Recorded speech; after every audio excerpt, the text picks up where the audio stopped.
Hey, I hope everyone can hear me. I think I'm live right now. Let me just double check here.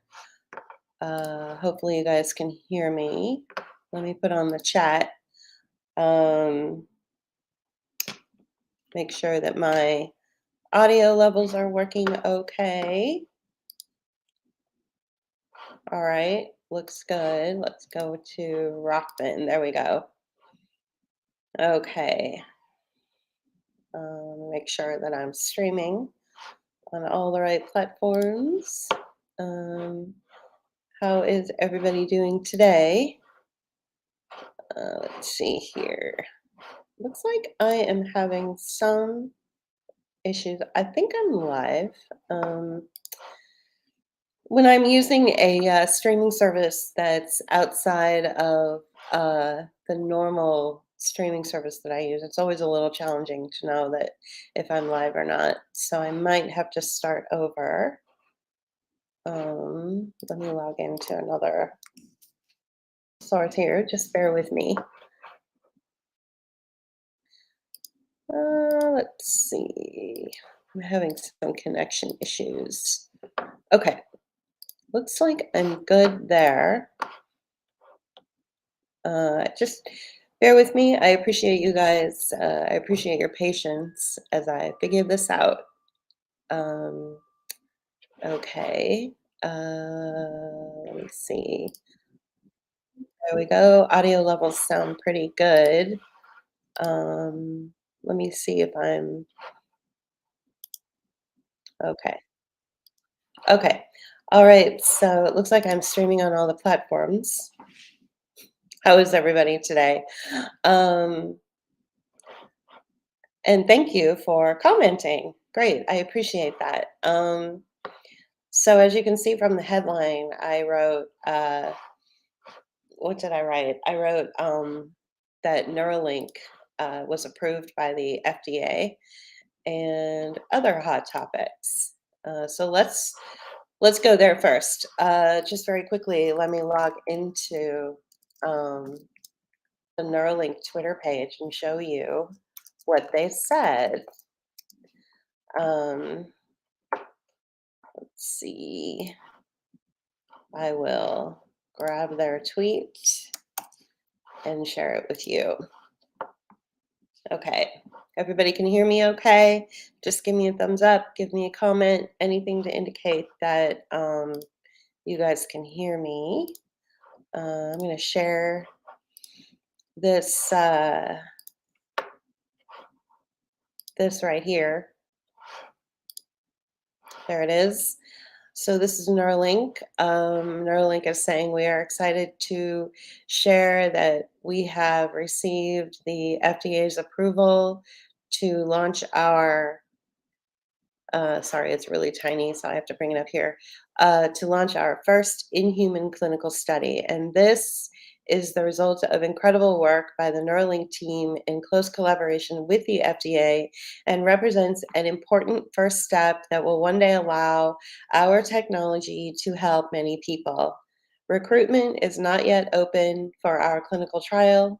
We'll announce more information on this soon. So they're not yet ready for uh, individuals to put themselves up for experiments. But you guys know that Neuralink is obviously a hobby of Elon Musk's, and this has to do with brain computer interface. So this has to do with technology that will basically link your brain up to, say, like a dashboard. So I hope that you guys are aware of that.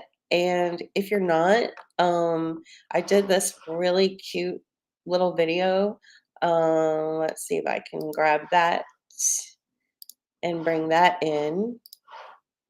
It's called Brain Computer Interface. And there it is.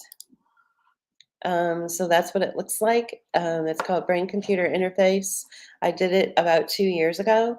It's only, few minutes long, maybe 10 minutes or so. It's not that long.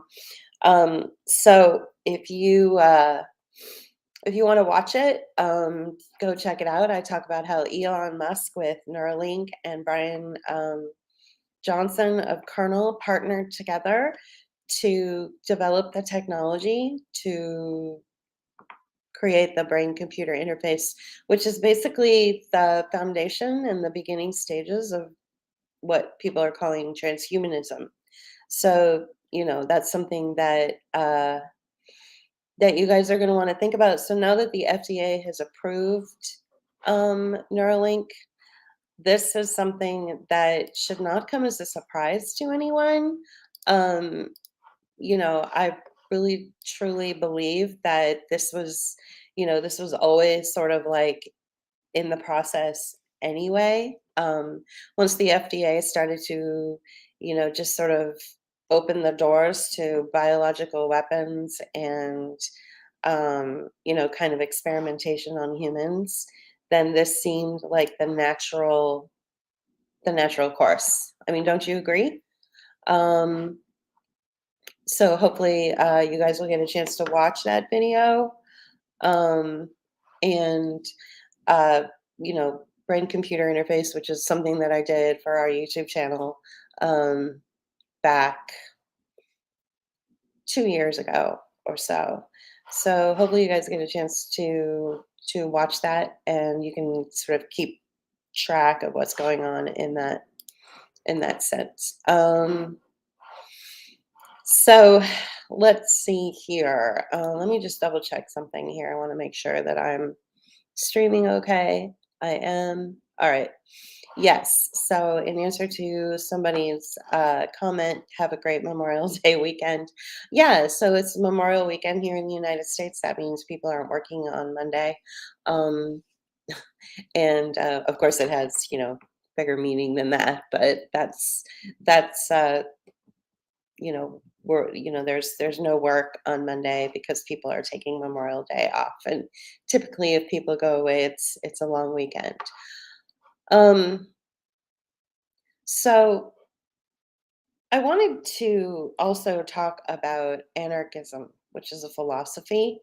Um, there is, there's a couple of things that have taken place over the last couple of days that have kind of really got me thinking about, maybe getting back to the basics and kind of refreshing people on what this particular philosophy is. Um, I want to, before I get too deep into it, I want to make sure that I'm streaming on all of the right channels. Let's see. Yeah, yeah. So it looks like I'm there as well. I'm sorry, I just have to do some technical stuff. Okay. So so wow. It's such a heavy topic sometimes. It's really hard to sometimes articulate it well, but I'm going to try. So anarchism is considered a political theory advocating the abolition of hierarchical government and the organization of society on a voluntary cooperative basis without recourse to force or compulsion. It's a movement that is skeptical of all justifications for authority and seeks to abolish institutions it claims that will maintain unnecessary coercion and hierarchy, typically including, though not necessarily limited to, governments, nation states, and capitalism. So, where do we stand, or I personally? I think JP might even have a different attitude about it than I do. My personal position on this is that governments are ultimately not to be trusted, but at the same time I recognize that there are social safety nets within government bodies that help people to survive, such as social security benefits, food stamps, and things like that, even housing. There are certain aspects to the government that we pay our taxes into to support our fellow citizenry, our fellow Americans, especially. And so I'm happy to participate in that to help people who are in need. Um, and so I don't subscribe to this idea that people in need are just taking advantage of the system. I don't believe that. I believe that ultimately, fundamentally, people are born, and it's in their human nature to want to be of use and to feel fulfilled and to feel as if they are accomplishing something for themselves, for the earth, for their community, for the people that they associate with. So I don't think that it's in everyone's nature to want to take advantage of those social safety nets, and I truly do believe that those social safety nets are there for a reason, and I'm fine with that. Some people have a different opinion about it than that, but that's their opinion. So let's see if I want to find something that somebody that I have become pretty good friends with over the last few years. He actually lives in Australia. I want to find a quote that he made, and he said he was thinking of me when he made this quote, when he made this post. And I want to make sure I get it right. So I'm going to log in. And this doesn't have anything to do with anarchism. This has to do with censorship and suppression. And so my opinion about censorship in general is that it's um, a broad issue, and that within this bigger, broader issue is suppression. And I feel that our platform is absolutely suppressed more than anyone's. Um, okay, so let me just get into this really quickly. I want to make sure I find that quote before I lose my train of thought. Okay, and it has to do with shadow banning as well. So let me pull that up because I am going to bring that up to show. Okay, back to anarchism. Okay, so if you're just joining, I have gone over the Neuralink um, announcement that they have now been funded by the FDA, um, or that the FDA has approved them. I should correct myself that the FDA has approved that. So what I'll do is go ahead and bring in that tweet again for y'all to see. So there it is. I read this earlier, and then I also want to bring in. The video that I did 2 years ago um, regarding the FDA's approval of Neuralink. It's called Brain Computer Interface. So again, if you're just joining, let me bring that in really quickly. I'm sorry to repeat myself for those of you who've been watching all along. So there it is. You can watch it on our YouTube channel. I made it 2 years ago. And so now moving forward, I want to talk about anarchism, which is a philosophy that is anti-capitalist in nature. Some anarchists are completely and totally 100% against the government, meaning that they're against government social safety nets. They're against things like, uh, right, Brooke. They approved Neuralink was approved for human trials, but Neuralink itself said that it hadn't even gone there yet. So recruitment is not yet open for our clinical trial. Neuralink tweets this yesterday, but we will announce more information on this soon. So they have not yet opened it up for clinical trials yet. So I did want to make sure that that point was driven.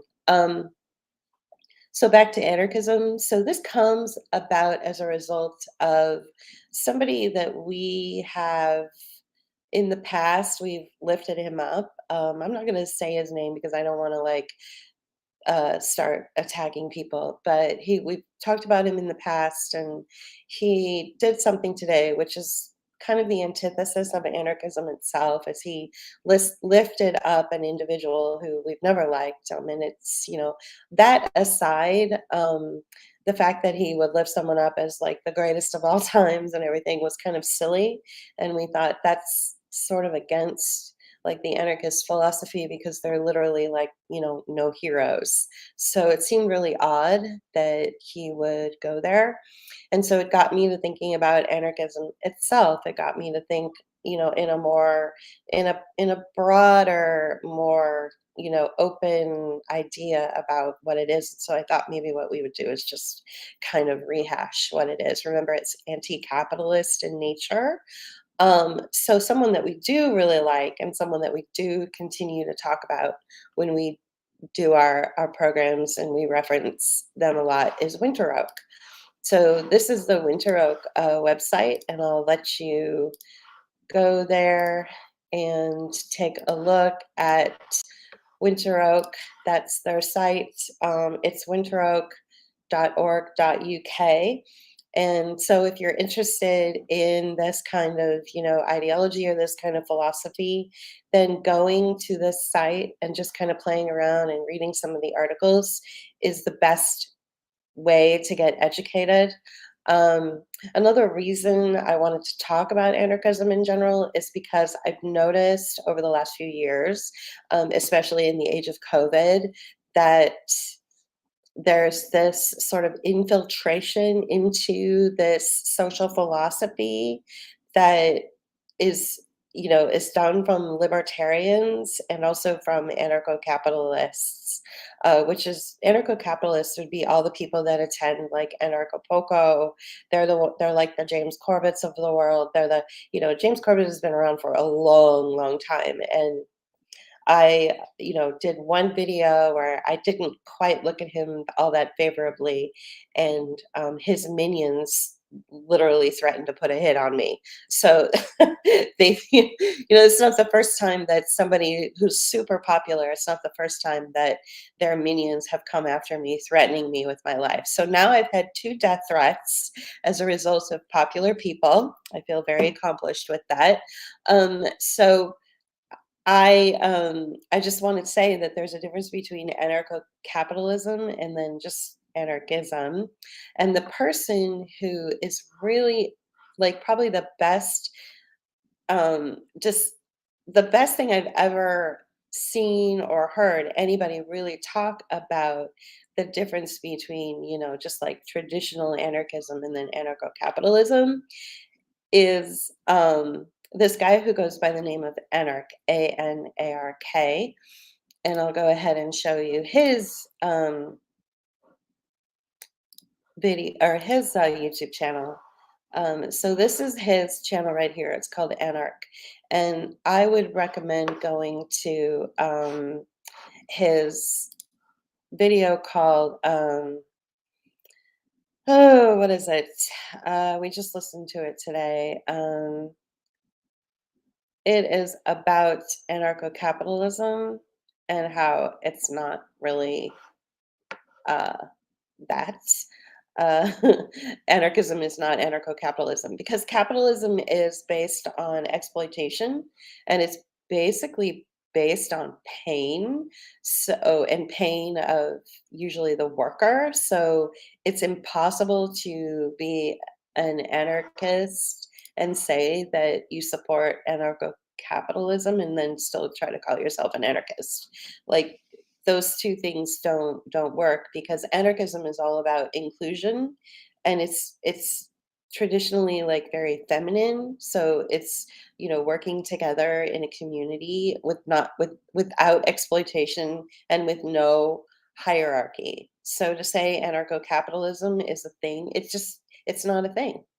And so this person actually did a really good job um, going through it. I'm actually going to find the video itself and then share it. Here it is. Anarcho-capitalism is not anarchism. Um, so this is a very good video that describes that.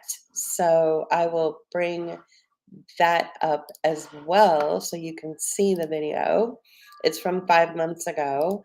Um, Anarch went to the trouble of explaining it. There's a big opening flower. It's actually really pretty. Let me mute it and I'll show you what he did there. It's very pretty how he um, how he uh, how he opened up his video that way. Very lovely. Beautiful, beautiful work there. Just really, really impressed with his with the way he frames things. He's, very kind, and he's very steeped in traditional in the traditions of anarchism.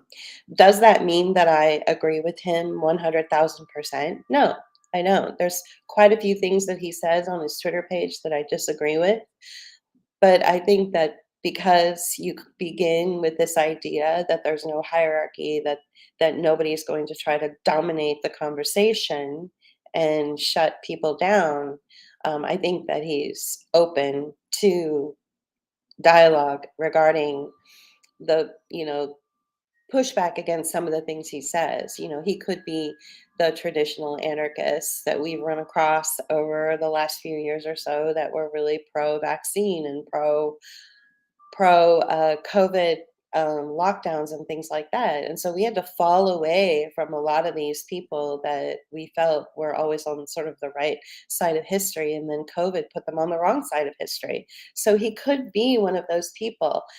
But he's never really come out and said. Um, just so that you know, let's see. Let's move forward a little bit. This is what he looks like. So he's got that, the horn-rimmed academic glasses, which you often see with traditional anarchists. They come, many of the anarchists that we really look up to come from sort of an academic background. He's wearing the plaid shirt, and he's got like the facial hair. So that's what your typical like anarchist kind of looks like. Um, it's kind of silly to do that, but he really does lay it out in such a succinct and practical way, like so much better than I ever could. So I'm going to encourage you to please watch this video. There's a lot of um, well, and this is what he says too in the video, is that there's sort of this infiltration of these libertarian minded people that are coming into like actual like anarchism philosophy and the real social structure that's around it. Like they're coming in and infiltrating it and sort of like messing it up.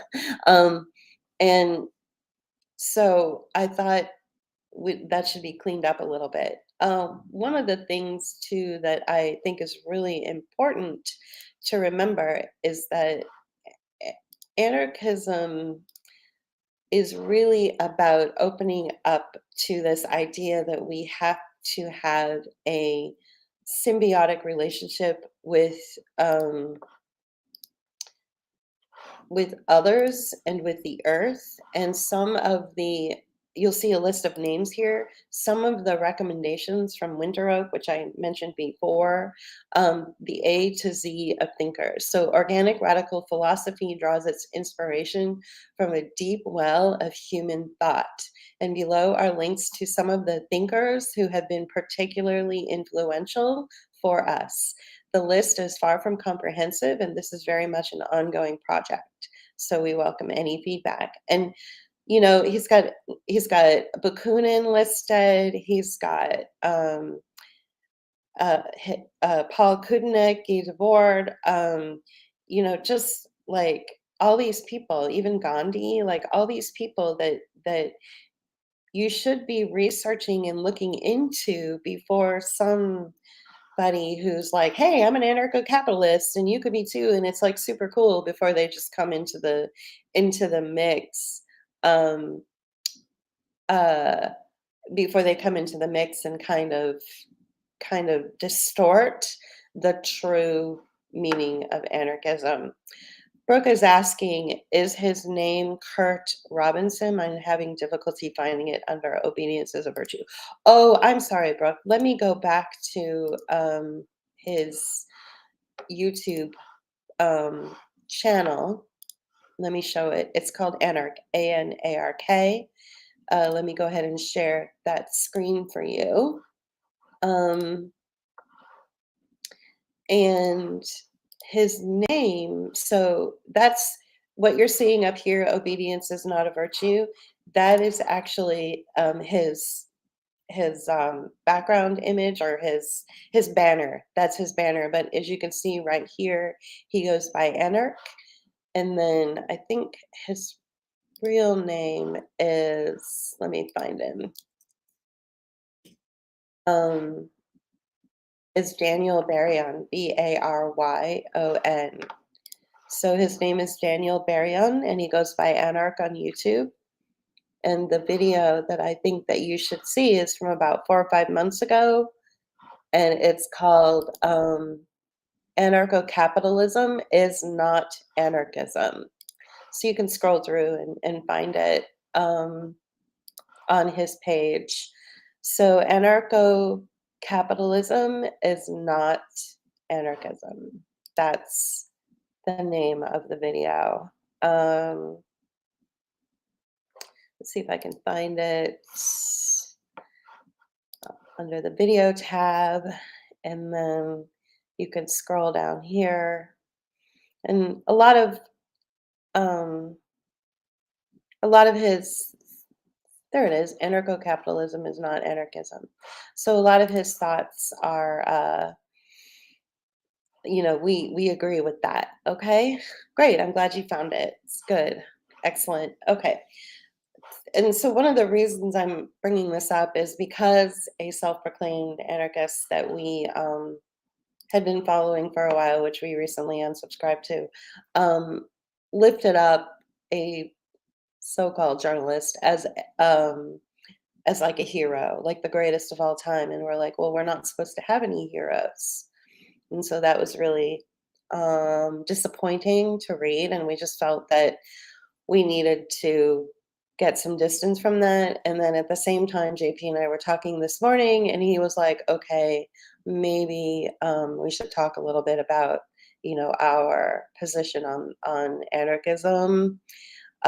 So many of the people in the anarcho-capitalist community, like the Corbetts, like the Larkin Roses, and like even this kid who writes for his own magazine and who we recently unsubscribed from. Um, I don't feel like they've ever really done what we had to do. Like we had no choice but to leave our comfortable life and move into basically um, a city or a town within the United States that would be considered uh, a developing part of the world. You know, I don't think any of them would have made that uh, sacrifice. I don't think that they would have done that. I don't think they've ever been in a position where they had no choice but to do that. Um, I just feel that there's a lot of hypocrisy. And also, when they call themselves anarcho capitalism, well, or anarcho-capitalists, well, capitalism is like exploitive in nature. It's very ugly. It's brought about neoliberalism, which is one of the ugliest things that we've ever had to experience in this country. It's incredibly humiliating. Like everything about capitalism is not right. So for them to apologize for it and try to twist it and turn it on its head is all under the banner of, anti-government is very disingenuous and very hypocritical. I don't know who Michael Malice is. Brooke, I'll look him up. I have no idea who that is. Michael Malice. Um, Michael Malice was born July 12th, 1976, a Ukrainian American author and podcaster, host of You're Welcome. Um, the problem I have with many people in general who claim that they are, you know, following anarchism, it's become like this hip thing. Like if you ask me who, you know, this person is, I could probably tell you. I don't pretend to be an expert,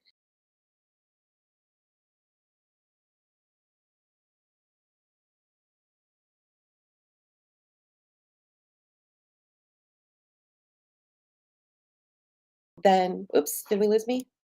Sorry about that. Sorry. I know more about this person than I know about Michael Malice. Okay, this is considered the father of anarchism. Like, honestly, so I think a lot of these people that are jumping into the bandwagon, I'm too anti government. I'm also anti government. Like, I don't think that it comes from a very genuine place, and nor do I think it comes from that academic place. Is considered by many to be the father of anarchism. His background is, that he's a French socialist, a politician, a philosopher, and an economist, and the founder of something called a mutualist philosophy.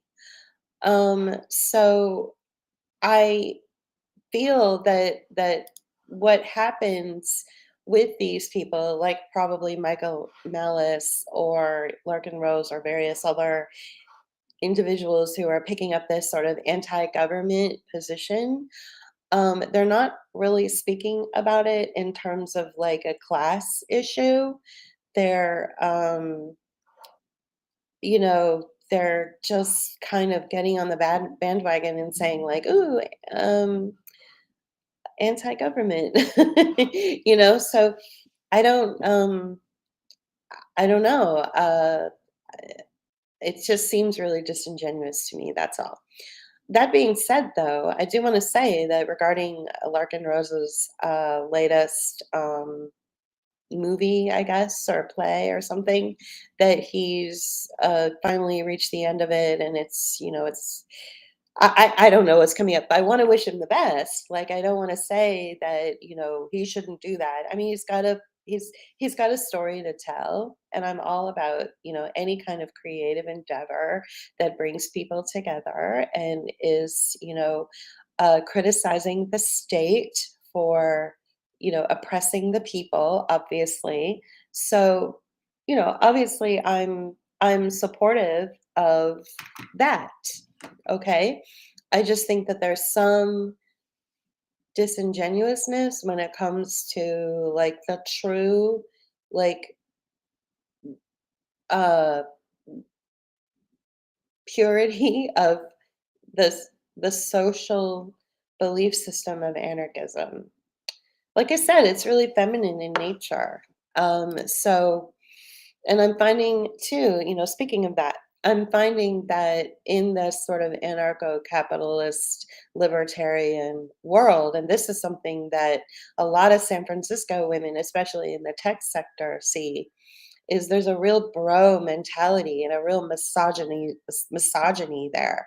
I can't tell you how many so-called anarchists who are, say, on Twitter, who look at themselves as like um, anarcho-capitalists or libertarians, they're really misogynistic. Like we're talking about, I think they really hate women, and it's which isn't helping our cause at all, considering that there's with this whole COVID operation, one thing that we've discovered at the end of the day is that it's mostly an assault on women and an assault on their reproductive systems, right?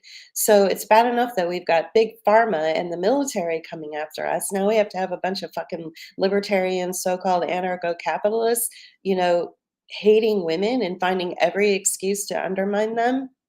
Because anarchism itself, like I said, is feminine in nature, meaning that it's all about abundance and birth and love and education and growing and community, all the things that you would associate with women. In the traditional sense of the word, women would care for the family and teach the children to grow to be healthy and good and give back to their community and all this, while the men would go out and, forage for forage the field or go out and work or whatever. So it was the women who kept the thing going and kept it good. So anarchism itself is feminine in nature. So when you see these people that make these claims that they're anarchists and yet they're being misogynistic, then that's not anarchism. So you can see I get really, really passionate about this. So it's very frustrating to me.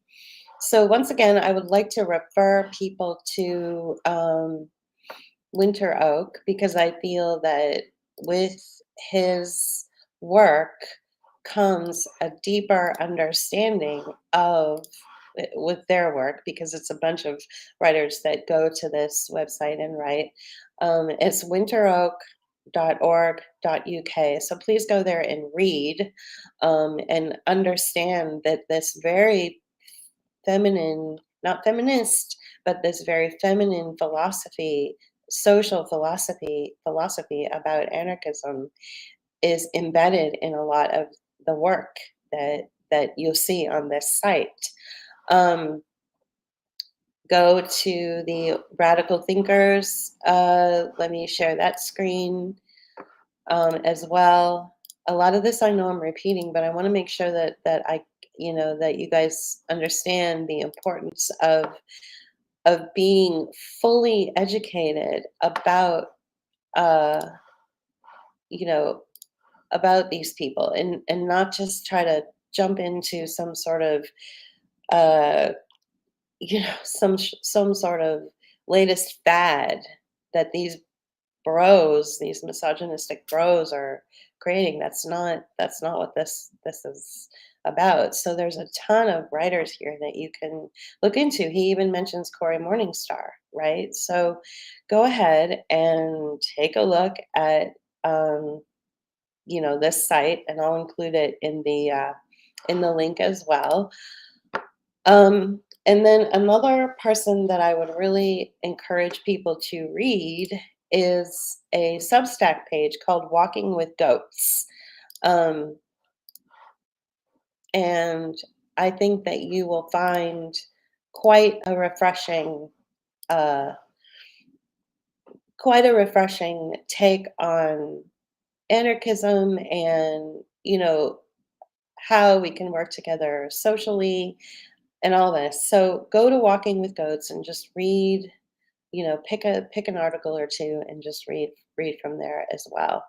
Um, I wanted to just kind of go there. And again, it's like I'm okay with people going out and doing good things and working together and finding using creativity to come together, as long as they do it honestly. And so I'm supportive of that, but there needs to be more honesty around it.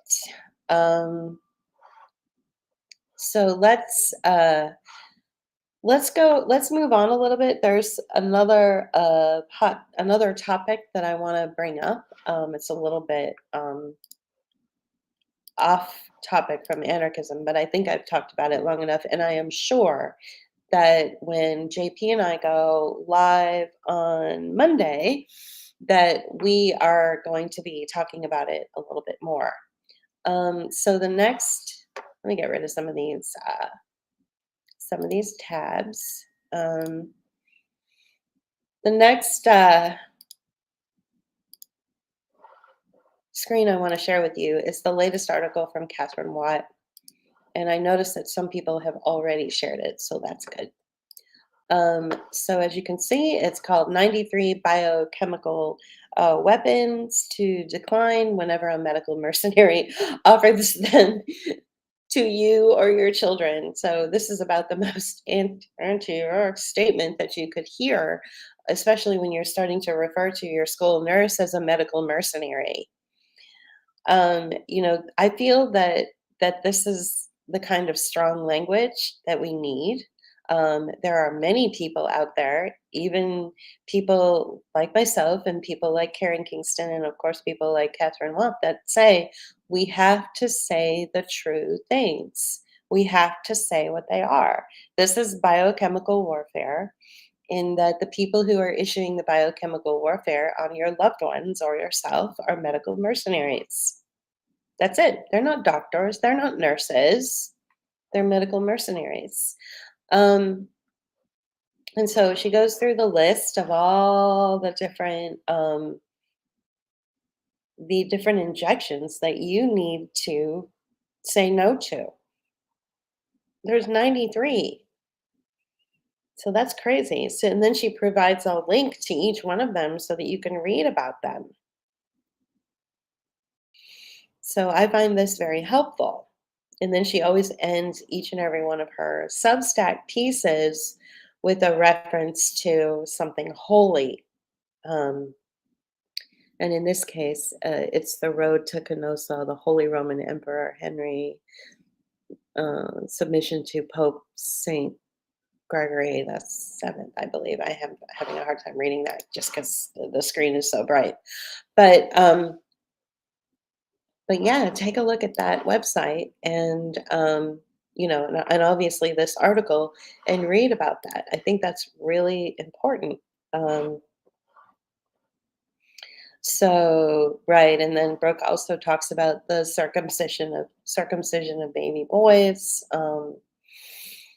Yeah, um, there's a definitely so many things that we've become so accustomed to in our um, medical experiences that we've never even questioned before.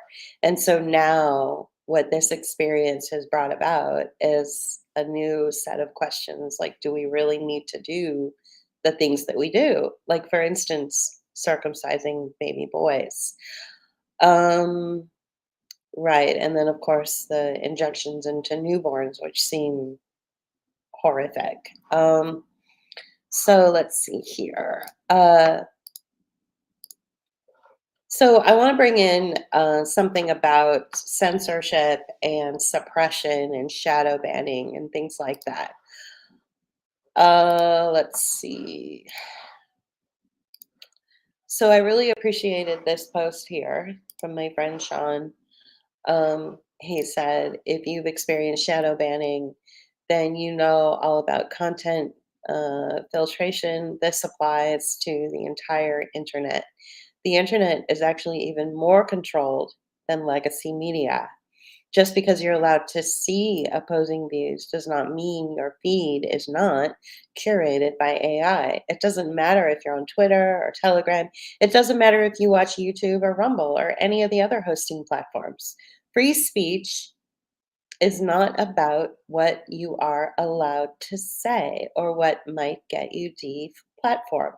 Free speech is about the reach of your content and what you get to see, all of which is controlled without exception. This basically summarizes my feeling about free speech right now. This platform is the most censored and the most suppressed and the most shadow banned platform out there. Um, if you go to my YouTube channel, you will see that we have 4,600 subscribers. And yet, the new Constitution Living War Crimes has 30,000 views. So if that isn't suppression, then I don't know what is. Like, take a look at my my video essay, New Constitution Living War Crimes. That's what it looks like. That's the name of it, and it's got 30,000 views. I actually think it has more views than that, but I'm just going by what YouTube is telling me. Um, and yet I don't even have 5,000 followers on my YouTube channel. What's that about? And this is just one video essay that we've done. We've done many where there's, 20,000 views, 15,000 views, 10,000 views. Don't you think I should have more than less than 5,000 subscribers? I've only got 4,600 subscribers, and I rarely complain about this. I rarely complain about it. But it was my friend Sean, whoops, not that one. It was my friend Sean that brought up this post the other day that made me think, you know what? We're definitely being shadow banned. Like, there is no question about it. And you're right, they certainly did escalate the suppression 3 years ago, Brooke. I would say with the with bringing in AI and bringing in algorithm methods and various other, infiltration into social media, that there are people that are absolutely targeted, and we are definitely one of them.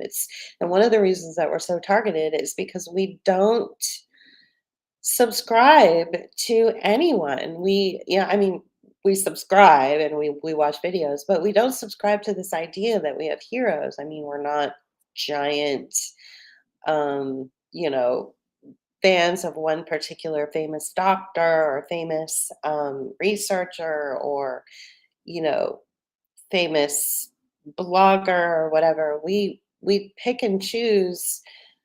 We tease out the things that each individual says, and then we apply them to our worldview, and we will highlight the things they say as opposed to the person. And you know, I just feel that with 30,000 views on my one video essay, we should have more than 4,600 followers on our YouTube channel. Like, we should be way more popular than that. So that's definitely something that that I'm concerned about. So JP and I will be going live this Monday for Memorial Day. We'll be doing a live stream. Uh, it'll probably be about an hour, and we'll probably do it in the afternoon. And some of the things that we're going to talk about are a few of the things that I brought up today. Let's see. The World Health Organization. So right now, the World Health Assembly is taking place. Um, so that's a big deal. And then we're going to talk about San Francisco and what's going on there. I truly do believe that San Francisco is the trial balloon for what is the goal for the rest of the country. Um, it doesn't necessarily mean that they're going to achieve that goal. So you have to keep that in mind. It's happening in San Francisco, but that doesn't mean that it's going to happen in your community. Going back to the anarchism and anarchist philosophy and sort of the state of mind and the way of thinking around this social philosophy. And that's what I call it. And even anarchists might say it's not a social philosophy. What are you talking about? But I think with anarchism you can make it what it is and what works for you. So this is a really good book. It's called About Anarchism. It's sorry, this I'm disappearing. It's called About Anarchism, and it's Nicholas Walter. Okay, so there's that book. And then of course there's Anarchy in Action, which is Colin Ward. So I feel like that's funny that I keep disappearing. I feel like people who are jumping into this, I'm anti-government too. I feel like they don't even know who those people are. I feel like they've never really read anything of meaning. I feel like they're not really understanding like the true social philosophy of anarchism. So back to the WHO, the World Health Organization now adds commentary on American lab results, like on my bone density test recently. Wow, wow! I don't even know what to say.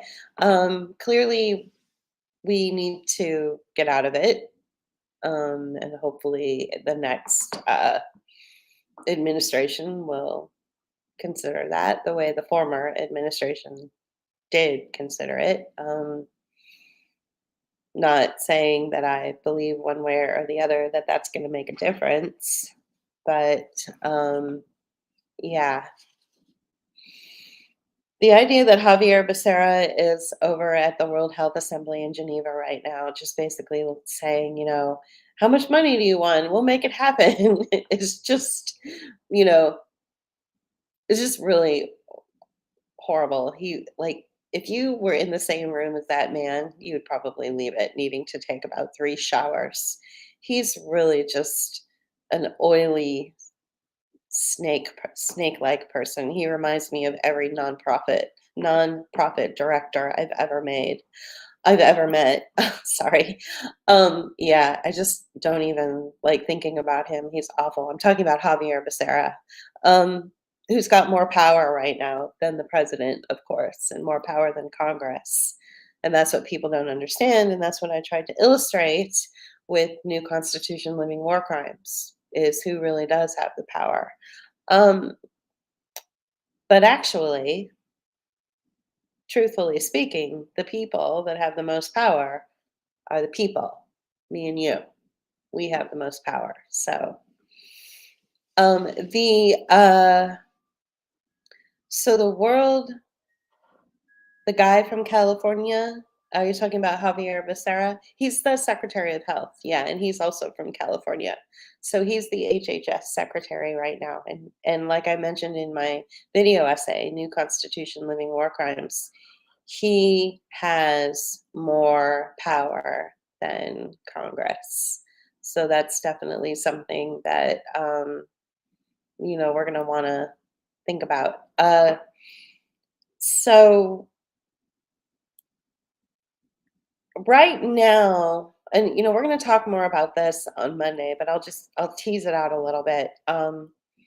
Right now, what seems to be the focus at the World Health Assembly, believe it or not, is climate change. Michelle Bachmann spoke with Steve Bannon on his War Room channel, and she said, not a word about COVID, not a word about uh, the disastrous results as a result of, or the disastrous yeah, the disastrous outcomes as a result of masking or injecting people with these shots or lockdowns, the disastrous outcomes to our economy, like nothing.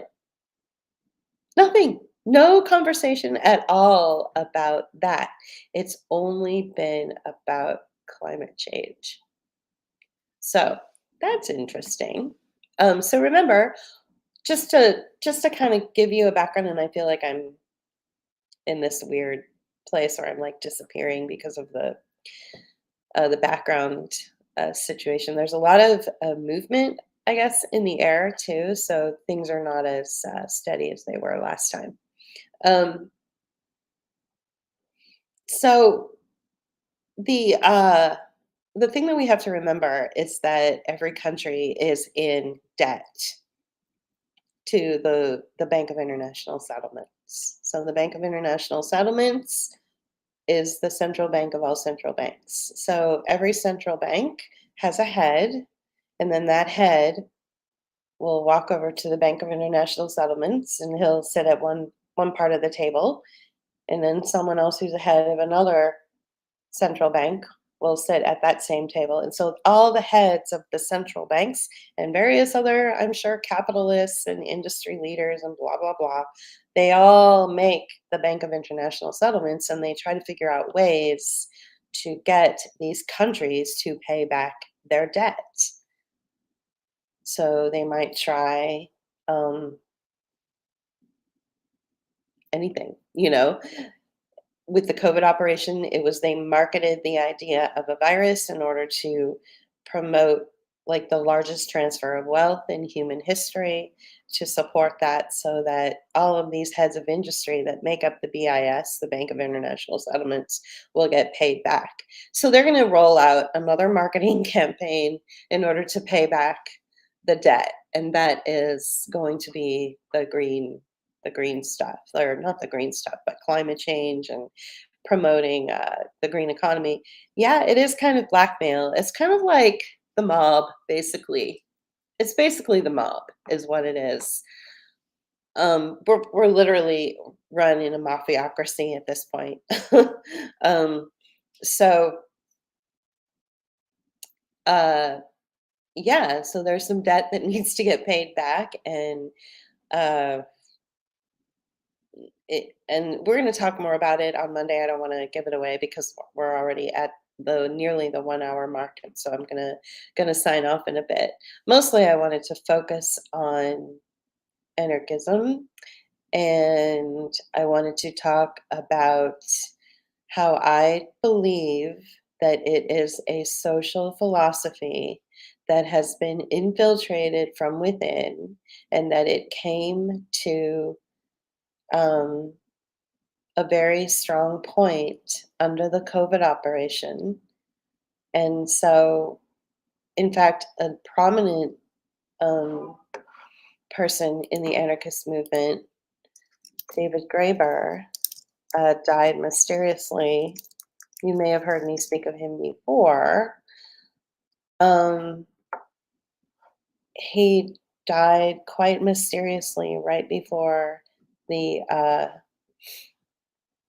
right before the age of COVID. Um, in the same way that Mark Lanigan did, in the same way that he died quite mysteriously as well. Um, so let me show you a book that JP read, and David told JP, he's like, "You actually read that thing? It is so thick. It's so big." He's like, "Most people just use it as a doorstop." So this is the book. It's called Direct Action and Ethnography. Um, so it's obviously AK Press, which is, again, all of these people that are joining this "I hate the government too" movement.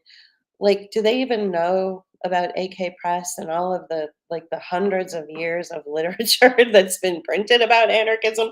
Like, this is the problem I have with people like Larkin Rose and various other people who, maybe this Michael Malice dude, they don't know anything about, like, the background at all.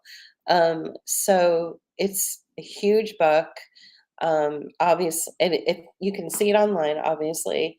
So you can read through it, you can scroll through it, and you can learn about, you know, what direct action is. It's basically circumventing you know, the oppression of the state, and working unilaterally and horizontally with each other, as opposed to hi having a a hierarchical system. Like, so JP read this entire book. I mean, it's thousands of pages long. So, I mean, this is the kind of the problem that I have with a lot of people who don't really understand that it comes out of mutualism and mutual aid and direct action. So David Graeber led the Occupy movement. He was one of the leaders of the Occupy movement. Um, and I think that the state, as in the government, felt incredibly threatened by him. And they knew that if something was going to interrupt the COVID operation, that it would be somebody like David Graeber, who was so successful with the Occupy movement until Obama started cracking the skulls of, kids who were occupying spaces, downtown spaces outside of, like, Wall Street and things like that. So David Graeber is, he's one of those people where he comes out of the world of academia, but he also speaks in terms of the class issue.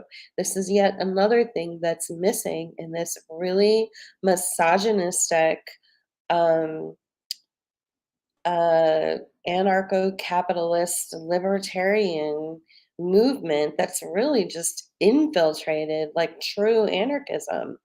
Is they never talk about the class issue. They never talk about the class divide, you know? And if they do, it's done really cynically. I don't think that there's any, um, anything really true behind their statements. It's very disingenuous, like I've said before. Uh, so um, it's very disheartening to see people